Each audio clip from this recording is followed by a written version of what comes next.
আপনারা দয়া করে একটু ফাঁকা হয়ে যান, দয়া করে একটু ফাঁকা হন, শুনুন একটু বাতাস রাখতে দেন, একটু বাতাস রাখতে দেন। এই যে সকল ভক্তদের দৃষ্টি আকর্ষণ করে বলছি, আপনারা একটু দূরে সরে যান, ফাঁকা হয়ে যান, তো ফাঁকা হয়ে যান, শুনুন ফাঁকা হয়ে যান।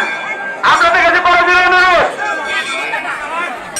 আমার এই মায়ের ওখানে ভন নিয়েছে, আপনারা একটু দয়া করে শুনুন। আপনারা কি তামসা দেখতেছেন? হ্যাঁ, ওখানে একটু ঢাক আছেন, তো ঢাক আছেন, ঢাকে একটু বাড়ি দেন, তো ঢাকে ঢাকে একটু বাড়ি দেন, এখানে ঢাকে বাড়ি দেন, ঢাকে বাড়ি দেন, বাড়ি দিলে পরে ইয়া হয়ে যাবে। ওটা সরে যান, তো লোকজন সরে যান।